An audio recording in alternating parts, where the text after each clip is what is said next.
ఓం శాంతి 24/2/2026 సాకార ఈశ్వరీయ మధుర మహావాక్యాలు. మధురమైన పిల్లలారా, మీ జీవితాన్ని తండ్రితో ముడివేసుకున్నారు. మీ సంబంధం ఒక్క తండ్రితోనే ఉంది. ఒక్కరితోనే తోడు నిభాయించాలి. ప్రశ్న: సంగం యుగంలో ఆత్మ తన సంబంధాన్ని పరమాత్మతో జోడిస్తుంది. దీనిని అజ్ఞానంలో ఏ ఆచారము ద్వారా కొనసాగిస్తూ వస్తున్నారు? జవాబు: వివాహ సమయంలో స్త్రీ చీర కొంగును పతి కొంగుతో ముడివేస్తారు. జీవితమంతా అతడికి తోడుగా ఉండాలి అని స్త్రీ భావిస్తుంది. మీరిప్పుడు మీ కొంగును తండ్రితో ముడివేసుకున్నారు. మన పాలన, పోషణ అర్ధకల్పం తండ్రి ద్వారా జరుగుతుంది అని మీకు తెలుసు. పాట: జీవిత దారమును మీతోనే ముడివేసుకున్నాము. ఓం శాంతి.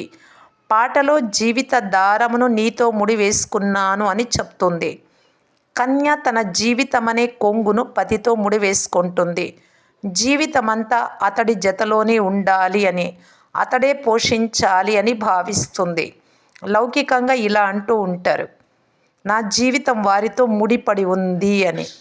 కన్య భర్తను పోషించదు. జీవితం ఉన్నంత వరకు అతడే పోషించాల్సి ఉంటుంది. పిల్లలైన మీరు కూడా మీ జీవిత దారమును ముడివేసుకున్నారు. అనంతమైన తండ్రి అనండి, టీచర్ అనండి, గురువు అనండి, ఏమన్నా ఆత్మల జీవిత దారమును పరమాత్మతో ముడివేసుకోవాలి. అది హద్దులోని స్థూల విషయం. ఇది సూక్ష్మమైన విషయం. కన్య జీవిత దారమును భర్తతో ముడివేసుకుంటుంది. ఆమె అతని ఇంటికి వెళ్తుంది. ప్రతి విషయాన్ని అర్థం చేసుకునే బుద్ధి కావాలి. కలియుగంలో అన్నీ అసురీ మతానికి సంబంధించిన విషయాలే. మనము మన జీవిత దారమును ఒక్కరితోనే బంధించుకున్నాము అని మీకు తెలుసు. మీ సంబంధాలన్నీ ఒక్కరితోనే తోడు నిభాయించాలి. ఎందుకంటే తండ్రి నుండి మనకు చాలా మంచి సుఖం లభిస్తుంది. వారు మనలను స్వర్గానికి యజమానులుగా చేస్తారు. కావున అటువంటి తండ్రి శ్రీమతమును అనుసరించాలి. ఇది ఆత్మిక సంబంధము. ఆత్మని శ్రీమతం తీసుకుంటుంది. అసురీ మతమును అనుసరించినందున క్రింద పడి ఉన్నారు. ఇప్పుడు ఆత్మిక తండ్రి ఇచ్చే శ్రీమతమును అనుసరించాలి. మన ఆత్మల జీవిత దారమును పరమాత్మతో ముడివేసుకున్నాము అని. అందువలన మనకు వారితో 21 జన్మలకు సదా సుఖ వారసత్వం లభిస్తుంది అని మీకు తెలుసు. అల్పకాలిక జీవిత దారముల వలన, కొంగు ముడి వలన క్రింద పడుతూ వచ్చారు. వికారాలలో ఉండడం అది. ఇక్కడ 21 జన్మలకు గ్యారెంటీ ఉంది. మీ సంపాదన చాలా గొప్పది. ఇందులో తప్పులు చేయరాదు. అజాగ్రత్తగా ఉండరాదు. మాయ చాలా తప్పులు చేయిస్తుంది. ఈ లక్ష్మీనారాయణులు కూడా తప్పకుండా తమ జీవిత దారమును ఎవరితోనూ ముందు జన్మలు ముడి వేసుకున్నందున వారికి 21 జన్మల వారసత్వము లభించింది. ఆత్మలైన మీ జీవిత దారం కల్పకల్పము పరమాత్మతో ముడివేయబడుతుంది. ఎన్ని కల్పాలో లెక్క పెట్టలేం. మనము శివబాబాకు చెందిన వారిగా అయ్యాము అని, వారితో మన జీవిత దారమును ముడివేసుకున్నాము అని బుద్ధిలో నిశ్చయం ఉంది. ప్రతి విషయాన్ని తండ్రి వివరిస్తూ ఉన్నారు. కల్ప క్రితం కూడా ఇలాగే ముడి వేసుకున్నామని మీకు తెలుసు. ఇప్పుడు శివ జయంతి జరుపుతారు, కానీ ఎవరిని గురించి జరుపుకుంటున్నారో తెలియదు. శివ బాబా పతిత పావనులు. వారు తప్పక సంగమ యుగంలోనే వస్తారు. ఇది మీకు మాత్రమే తెలుసు. ప్రపంచంలోని వారికి తెలియదు. అందుకే కోటిలో ఒక్కరు అనే గాయనం ఉంది. ఆది సనాతన దేవీ దేవత ధర్మం ప్రాయలోపమైపోయింది. అది తప్ప మిగిలిన శాస్త్రాలు, కథలు మొదలైనవన్నీ ఉన్నాయి. ఈ ధర్మం లేనే లేదు. అందువలన ఎలా తెలుసుకుంటారు? ఇప్పుడు మీరు జీవిత దారమును ముడివేసుకుంటూ ఉన్నారు. ఆత్మల జీవిత దారం పరమాత్మతో జోడింపబడింది. ఇందులో శరీరాల విషయం ఏదీ లేదు. ఇంట్లో కూర్చొని ఉన్న బుద్ధి ద్వారా తండ్రిని స్మృతి చేయాలి. ఆత్మలైన మీ జీవిత దారం బంధింపబడి ఉంది. కొంగు ముడివేసుకుంటారు కదా, అది స్థూల కొంగు. ఇది పరమాత్మతో ఆత్మల యోగం. భారతదేశంలో శివ జయంతి జరుపుకుంటారు, కానీ వారు ఎప్పుడు వచ్చారో ఎవ్వరికీ తెలియదు. కృష్ణ జయంతి ఎప్పుడో, రామ జయంతి ఎప్పుడో ఎవ్వరికీ తెలియదు. పిల్లలైనా మీరు త్రిమూర్తి శివ జయంతి అని వ్రాస్తారు, కానీ ఈ సమయంలో ముగ్గురు మూర్తులు లేనే లేరు. శివబాబా బ్రహ్మబాబా ద్వారా సృష్టి రచిస్తారు అని మీరు అంటారు. అందువలన సాకారంలో ఇక్కడ బ్రహ్మ తప్పనిసరిగా ఉండాలి కదా. పోతే విష్ణు శంకరులు ఇప్పుడు ఎక్కడున్నారు? మీరు త్రిమూర్తి అని అంటారు. ఇవన్నీ అర్థం చేసుకునే విషయాలు. త్రిమూర్తికి అర్థమే బ్రహ్మ విష్ణు శంకరులు. ఇప్పుడు బ్రహ్మ ద్వారా స్థాపన జరుగుతుంది. విష్ణువు ద్వారా సత్యుగంలో పాలన జరుగుతుంది. వినాశన కార్యం అంతిమంలో జరుగుతుంది. ఈ ఆది సనాతన దేవీ దేవత ధర్మం ఒక్క భారతదేశంలో మాత్రమే ఉంటుంది. వారంతా ధర్మ స్థాపన చేసేందుకు వస్తారు. ఏ ధర్మం ఎప్పుడు స్థాపించబడిందో, వారి శకమేదో వారందరికీ తెలుసు. ఫలానా సమయంలో ఫలానా ధర్మం స్థాపన చేశారు అని తెలుసు. భారతదేశం గురించి ఎవ్వరికీ తెలియదు. గీతా జయంతి, శివ జయంతి ఎప్పుడు జరిగిందో ఎవ్వరికీ తెలియదు. కృష్ణుడు రాధల వయస్సులో 2-3 సంవత్సరాల వ్యత్యాసం ఉంటుంది. సత్యుగంలో మొదట కృష్ణుడు జన్మిస్తాడు, తర్వాత రాధ. కానీ సత్యుగం ఎప్పుడు ఉండినదో ఎవ్వరికీ తెలియదు. అర్థం చేసుకున్నటకు మీకు కూడా చాలా సంవత్సరాలు పట్టింది. 2-3 రోజులలో ఎవరైనా ఎంతవరకు అర్థం చేసుకుంటారు? తండ్రి చాలా సులభంగా తెలుపుతారు. వీరు అనంతమైన తండ్రి కావున వీరి ద్వారా అందరికీ వారసత్వం తప్పకుండా లభించాలి కదా. ఓ గాడ్ ఫాదర్ అని స్మృతి చేస్తారు. లక్ష్మీనారాయణల మందిరాలు ఉన్నాయి. వీరు స్వర్గంలో రాజ్యపాలన చేసేవారు. అయితే వారికి ఈ వారసత్వం ఎవరిచ్చారు? తప్పక స్వర్గ రచయిత ఇచ్చి ఉంటారు. కానీ ఎప్పుడు ఎలా ఇచ్చారు ఎవ్వరికీ తెలియదు. పిల్లలైన మీకు తెలుసు, సత్యుగంలో ఉన్నప్పుడు ఇతర ధర్మం ఏదీ లేదు. సత్యుగంలో మనం పవిత్రంగా ఉండేవారము. కలియుగంలో మనము పతితులుగా ఉన్నాము కనుక సంగమ యుగంలో తండ్రి జ్ఞానం ఇచ్చి ఉంటారు. సత్యుగంలో కాదు. అక్కడ ఇక్కడ చదువుకున్నందుకు ప్రాలబ్ధం ఉంటుంది. అంతకుముందు జన్మలో తప్పకుండా జ్ఞానం తీసుకొని ఉంటారు. ఇక్కడ చదువుకుంటే స్టూడెంట్స్ తర్వాత జాబ్ లభిస్తుంది భవిష్యత్తులో. అలాగే ఇక్కడ చదువుకుంటే ఈ ప్రాలబ్ధం, ఈ ప్రాప్తి, సంపాదన స్వర్గంలో వస్తుంది. మీరు కూడా ఇప్పుడు తీసుకుంటూ ఉన్నారు. ఆది సనాతన దేవీ దేవత ధర్మస్థాపన తండ్రి చేస్తారు అని మీకు తెలుసు. కృష్ణుడు సత్యుగంలో ఉండేవారు. అతడికి ప్రాలబ్ధం ఎలా లభించింది? లక్ష్మీనారాయణలే రాధాకృష్ణులుగా ఉండేవారు అని ఎవ్వరికీ తెలియదు. కల్పక్రితం అర్థం చేసుకున్న వారు ఇప్పుడు అర్థం చేసుకుంటారు. అంటు కడుతున్నారు. అత్యంత మధురమైన వృక్షానికి అంటు కడతారు. ఇప్పటి నుండి 5000 సంవత్సరాల క్రితం కూడా తండ్రి వచ్చి మనుషుల నుండి దేవతలుగా చేశారు అని మీకు తెలుసు. ఇప్పుడు మీరు బదిలీ అవుతున్నారు. మొదట బ్రాహ్మణులుగా అవ్వాలి. పల్టీలాట అనగా పిల్లి మొగ్గలాట ఆడితే తల భాగం పిలక తప్పకుండా పైకి వస్తుంది. ఇప్పుడు మీరు బ్రాహ్మణులుగా అయ్యారు. ఇది కూడా సృష్టి అనేది ఒక పల్టీలాట లాంటిదే. సత్య, త్రేత, ద్వాపర, కలియుగం, మళ్ళీ సత్యుగం వస్తుంది. యజ్ఞంలో తప్పక బ్రాహ్మణులు కావాలి. ఇది శివుడి లేక రుద్రుని యజ్ఞం. రుద్ర జ్ఞాన యజ్ఞము అని అంటారు. కృష్ణుడు యజ్ఞమును రచించలేదు. ఈ రుద్ర జ్ఞాన యజ్ఞము ద్వారా వినాశ జ్వాల ప్రజ్వలితమవుతుంది. ఈ శివబాబా యజ్ఞము పతితులను పావనంగా చేసేందుకే. రుద్ర శివబాబా నిరాకారులు. వారు మనుష్య శరీరంలో ప్రవేశించినంత వరకు యజ్ఞం ఎలా రచిస్తారు? మనుషులు కూడా యజ్ఞం రచిస్తారు. సూక్ష్మ వతనంలో కానీ లేక మూల వతనంలో కానీ ఈ విషయాలు ఉండవు. ఇది సంగమయుగము అని తండ్రి అర్థం చేయిస్తూ ఉన్నారు. లక్ష్మీనారాయణల రాజ్యం ఉన్నప్పుడు సత్యుగం ఉండేది. మీరు మళ్ళీ అలా తయారవుతున్నారు. ఆత్మల జీవితము అనే దారం అంటే సంబంధం పరమాత్మతో ఉంది. ఈ ముడి ఎందుకు వేసుకున్నారు? సదా సుఖ వారసత్వమును పొందేందుకు. అనంతమైన తండ్రి ద్వారా మనం లక్ష్మీనారాయణలుగా అవుతున్నాము అని మీకు తెలుసు. మీరు దేవీ దేవతా ధర్మం వారు అని తండ్రి తెలియజేస్తూ ఉన్నారు. ఒకప్పుడు మీ రాజ్యం ఉండేది. తర్వాత మీరు పునర్జన్మలు తీసుకుంటూ క్షత్రియ ధర్మంలోకి వచ్చారు. సూర్యవంశ రాజ్యం పోయిన తర్వాత మళ్ళీ చంద్రవంశీలు వచ్చారు. మనం ఈ చక్రంలో ఎలా తిరుగుతామో మీకు తెలుసు. ఎన్నెన్ని జన్మలో కూడా తెలుసు ఒక్కొక్క యుగానికి. భగవాను వాచ పిల్లలారా, మీకు మీ జన్మలు తెలియవు, నాకు తెలుసు. ఇప్పుడు ఈ సమయంలో ఈ శరీరంలో రెండు మూర్తులున్నాయి, బ్రహ్మ ఆత్మ మరియు శివ పరమాత్మ. ఇప్పుడు ఇద్దరు మూర్తులు కలిసి ఉన్నారు, బ్రహ్మ మరియు శివుడు. శంకరుడి పాత్ర లేనే లేదు. పోతే విష్ణువు సత్యుగంలో ఉంటాడు. ఇప్పుడు మీరు బ్రాహ్మణుల నుండి దేవతలుగా అవుతారు. హంసోకు ఇది వాస్తవిక అర్థం. సోహం హంసో అని హంస మంత్రం ఇస్తారు కదా, అది. నేనే దేవత, నేనే క్షత్రియ, నేనే వైశ్య, నేనే శూద్ర, నేనే బ్రాహ్మణ్, ఈ వర్ణాలకు సంబంధించినదే హంస మంత్రము అంటే. కానీ దానికి అర్థం వారు ఆత్మనే పరమాత్మ, పరమాత్మనే ఆత్మ అనేస్తారు. ఎంత తేడా ఉంది! రావణుడు వస్తూనే రావణుడి మతం ప్రారంభమైంది.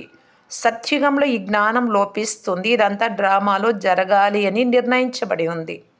అందుకే తండ్రి వచ్చి స్థాపన చేస్తున్నారు. ఇది సంగమయుగం. తండ్రి అంటున్నారు, కల్పకల్పము కల్పం యొక్క సంగమయుగంలో నేను వచ్చి మిమ్ములను మనుషుల నుండి దేవతలుగా చేస్తాను. జ్ఞాన యజ్ఞమును రచిస్తాను. మిగిలిన వారంతా ఈ యజ్ఞంలో స్వాహ అవుతారు. ఈ వినాశ జ్వాల యజ్ఞం నుండి ప్రజ్వలితం అవుతుంది. పతిత ప్రపంచమంతా వినాశనం అవుతుంది. లేకుంటే పావన ప్రపంచం ఎలా తయారవుతుంది? ఓ పతిత పావన రండి అని మీరు అన్నారు. పతిత ప్రపంచం పావన ప్రపంచం కలిసి ఎలా ఉంటాయి? పతిత ప్రపంచం వినాశనం అవుతుంది. ఇది సంతోషించే విషయం. మహాభారత యుద్ధం జరిగింది. దీని ద్వారా స్వర్గం యొక్క గేట్లు తెరవబడ్డాయి. ఇది అదే మహాభారత యుద్ధం. ఇది మంచిదే కదా. పతిత ప్రపంచం సమాప్తమైపోతుంది. శాంతి కొరకు తల బద్దలు కొట్టుకోవాల్సిన పని లేదు. ఇప్పుడు మీకు లభించిన మూడవ నేత్రం ఇతరులెవ్వరికీ లేదు, ఈ బుద్ధి నేత్రం. మనం అనంతమైన తండ్రి నుండి మళ్ళీ వారసత్వం తీసుకుంటున్నాము అని పిల్లలైనా మీకు ఖుషి ఉండాలి. బాబా, మేము మీ నుండి అనేక మార్లు వారసత్వం తీసుకున్నాం. రావణుడు అంటే వికారాలు మళ్ళీ మాకు శపించాడు. ఈ విషయాలు గుర్తుపెట్టుకోవడం సులభం. మిగిలినవన్నీ కట్టుకథలు. మిమ్మల్ని ఇంత ధనవంతులుగా చేశాను, మళ్ళీ పేదవారిగా ఎందుకు అయ్యారు? ఇదంతా డ్రామాలో నిశ్చయింపబడింది. జ్ఞానము, భక్తి, వైరాగ్యం అంటారు కదా. జ్ఞానం లభిస్తే భక్తిపై వైరాగ్యం కలుగుతుంది. మీకు జ్ఞానం లభించినందున భక్తిపై వైరాగ్యం కలిగింది. పూర్తి పాత ప్రపంచంపై వైరాగ్యం. ఇది శ్మశానం. మీరు 84 జన్మల చక్రమును తిరిగి వచ్చారు. ఇప్పుడు ఇంటికి వెళ్ళాలి. నన్ను స్మృతి చేస్తే నా వద్దకు వచ్చేస్తారు. వికర్మల వినాశనం అవుతాయి. ఇతర ఉపాయం ఏదీ లేదు. యోగ అగ్ని ద్వారా పాపాలు భస్మం అవుతాయి. గంగా స్నానం వలన కావు. బాబా అంటున్నారు, మాయ మిమ్ములను మూర్ఖులుగా చేసేసింది. ఏప్రిల్ ఫూల్ అని అంటారు కదా, మాయతో ఫూల్స్ అయ్యారు. నేను ఇప్పుడు మిమ్మలను లక్ష్మీనారాయణల వలె తయారు చేసేందుకు వచ్చాను. చిత్రాలు చాలా బాగున్నాయి. ఈరోజు ఎలా ఉన్నాము, రేపు ఎలా అవుతాము. అయితే మాయ తక్కువదేమీ కాదు. మాయ ముడి వేసుకొనివ్వదు. తండ్రితో ప్రక్కకు లాగుతుంది. మనం బాబాను స్మృతి చేస్తాము, మళ్ళీ ఏమవుతుందో తెలియదు. బాబాను మర్చిపోతాం. ఇలా అంటారు కదా, ఇందులో శ్రమ ఉంది. అందుకే భారతదేశపు ప్రాచీన యోగం చాలా ప్రసిద్ధి చెందింది. వారికి ఈ వారసత్వాన్ని ఎవరిచ్చారు? ఇది ఎవరు అర్థం చేసుకోరు. బాబా చెప్తున్నారు, పిల్లలారా, నేను మీకు తిరిగి వారసత్వాన్ని ఇవ్వటానికి వచ్చా. ఇది తండ్రి కర్తవ్యం. ఈ సమయంలో అందరూ నరకవాసులుగా ఉన్నారు. మీరు సంతోషిస్తూ ఉన్నారు. ఇక్కడికి ఎవరైనా వస్తే చాలా బాగుంది అని సంతోషిస్తారు. 84 జన్మల లెక్కాచారం ఉంది. తండ్రి నుండి వారసత్వంను తీసుకోవాలి. అర్ధకల్పం భక్తి చేసి పిల్లలు అలసిపోయారు అని తండ్రికి తెలుసు. మధురమైన పిల్లలారా, తండ్రి మీ అలసటనంతా దూరం చేస్తారు. ఇప్పుడు అంధకార మార్గమైన భక్తి మార్గం పూర్తి అవుతుంది. ఈ దుఃఖధామం ఎక్కడ, ఆ సుఖధామం ఎక్కడ? నేను దుఃఖధామాన్ని సుఖధామంగా చేసేందుకు కల్పం యొక్క సంగమ యుగంలో వస్తాను. తండ్రి పరిచయం అందరికీ ఇవ్వాలి. తండ్రి అనంతమైన వారసత్వం ఇచ్చేవారు. వారు ఒక్కరిదే మహిమ. శివబాబా లేకుంటే మిమ్మలను పావనంగా ఎవరు తయారు చేస్తారు? డ్రామాలో అంతా నిర్ణయింపబడి ఉంది. కల్పకల్పము మీరు నన్ను ఓ పతిత పావన రండి అని పిలుస్తారు. శివుడి జయంతి ఉంది. బ్రహ్మ స్వర్గ స్థాపన చేశారు అని చెప్తారు. మరి శివుడు ఏం చేశారు అని శివ జయంతిని ఆచరిస్తారు. ఏమీ అర్థం చేసుకోరు. మీ బుద్ధిలో జ్ఞానము స్థిరపడిపోవాలి. దారం ఒక్కరితోనే ముడి వేయబడింది కనుక ఇతరులెవ్వరితోనూ ముడి వేసుకోకండి. అంటే ఎవరితో సంబంధం ఉంచుకోకండి, లేకుంటే క్రింద పడతారు. పారలౌకిక తండ్రి అత్యంత సాధారణమైన వారు. ఏ ఆడంబరము లేదు. హద్దు తండ్రులు విమానాలలో, వాహనాలలో తిరుగుతారు. ఈ అనంతమైన తండ్రి చెప్తున్నారు, నేను పతిత ప్రపంచంలో, పతిత శరీరంలో పిల్లలకు సేవ చేసేందుకు వచ్చాను. మీరు నన్ను ఓ అవినాశి సర్జన్ రండి, వచ్చి మాకు ఇంజెక్షన్ వేయండి అని పిలిచారు. ఇంజెక్షన్ వేస్తూ ఉన్నారు. యోగం చేస్తే మీ పాపాలు భస్మం అవుతాయి అని తండ్రి చెప్తూ ఉన్నారు. తండ్రి 63 జన్మల దుఃఖహర్త, అంటే 63 జన్మల దుఃఖాన్ని హరిస్తూ ఉన్నారు. 21 జన్మలకు సుఖమిచ్చే సుఖకర్త. మంచిది. మధురాతి మధురమైన అపురూపమైన పిల్లలకు మాతాపిత బాప్దాదాల ప్రియ స్మృతులు మరియు గుడ్ మార్నింగ్. ఆత్మిక పిల్లలకు ఆత్మిక తండ్రి నమస్తే. ధారణ కొరకు ముఖ్య సారము. ఫస్ట్ పాయింట్, మీ బుద్ధి రూపీ ఆత్మిక దారాన్ని ఒక్క తండ్రితోనే ముడివేసుకోవాలి. ఒక్కరి శ్రీమతం అనుసారమే నడుచుకోవాలి. సెకండ్ పాయింట్, మనం అత్యంత మధురమైన వృక్షానికి అంటుకడుతున్నాం కావున స్వయాన్ని చాలా చాలా మధురంగా తయారు చేసుకోవాలి. స్మృతి యాత్రలో తత్పరులై వికర్మల వినాశనం చేసుకోవాలి.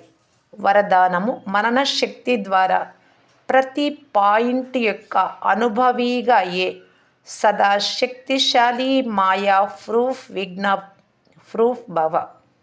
అంటే సదా శక్తిశాలిగా ఉన్నప్పుడే మాయా విఘ్న అవుతాము. అయితే ప్రతి పాయింట్లో అనుభవిగా కావాలి. మరి ప్రతి పాయింట్ అనుభవిగా కావాలి మనము అంటే మనన శక్తి ద్వారా సాధ్యమవుతుంది అంటూ బాబా చెప్తున్నారు. ఎలాగైతే శారీరక శక్తి కొరకు జీర్ణ శక్తి లేక అరిగించుకునే శక్తి అవసరమో, అలా ఆత్మను శక్తిశాలిగా చేసుకునేందుకు మనన శక్తి అవసరం. ఈ మనన శక్తి ద్వారా అనుభవ స్వరూపంగా అయిపోవడం, ఇదే అన్నింటికంటే గొప్ప శక్తి. ఇటువంటి అనుభవీలు ఎప్పుడు మోసపోరు. వినిపించిన మాటలలో విచలితం అవ్వరు. అనుభవీలు సదా సంపన్నంగా ఉంటారు. వారు సదా శక్తిశాలిగా, మాయా విఘ్న అయిపోతారు. స్లోగన్, ఖుషి యొక్క ఖజానా సదా జతలో ఉంటే మిగిలిన అన్ని ఖజానాలు స్వతహాగా వచ్చేస్తాయి. అన్ని ఖజానాలు మన దగ్గరికి రావాలి అంటే బాబా చెప్తూ ఉన్నారు, ఆనందంతో సంతోషంతో సదా ఉండండి. ఇది పెద్ద ఖజానా అని. ఖుషి ఖజానా ఎక్కడ ఉంటే అక్కడ అన్ని ఖజానాలు వచ్చేస్తాయి. అవ్యక్త సూచన, ఐక్యత మరియు విశ్వాసం యొక్క విశేషత ద్వారా సఫలత సంపన్నంగా కావటానికి బాప్దాదా తెలియజేస్తున్నారు. సఫలత సంపన్నంగా ఎందుకు? సాధారణ కార్యంలో ఉంటున్న ఫరిస్తాల నడవడిక మరియు ఫరిస్తాల స్థితి రెండు ఉండాలి. స్థితి ఫరిస్తాలాగా ఉంటే నడవడిక కూడా ఫరిస్తాలాగా అవుతుంది. ఏం చేయాలి? విషయమే అలాంటిది, పని అటువంటిది, పరిస్థితులు అలాంటివి, సమస్య అటువంటిది, అందువలన సాధారణత వచ్చేస్తోంది అని మాత్రం అనకండి.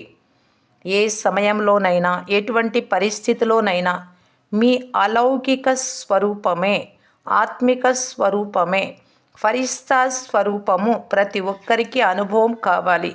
ఎలాంటి విషయమో అలాంటి మీ స్వరూపాన్ని తయారు చేసుకోకండి. ఎవ్వరూ ఇలాంటి మాటలు చెప్పనే లేదు.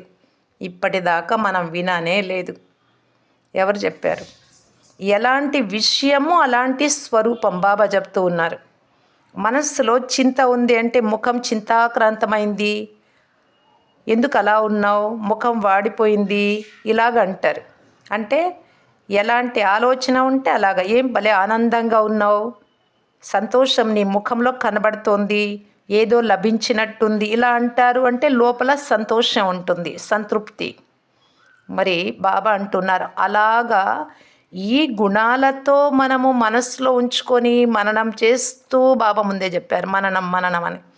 మననం చేస్తూ ఉంటే ఆ స్వరూపం తయారవుతుంది. కానీ సాధారణ విషయాలు ఆలోచిస్తూ ఉంటే అందరిలాగా ఎవరి ముఖంలో ఆనందం అనేదే కనబడదు.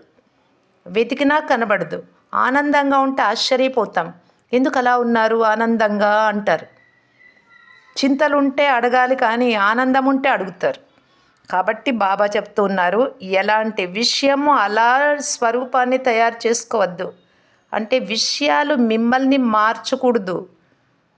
అప్పుడు అందరికీ సమీపంగా వస్తారు.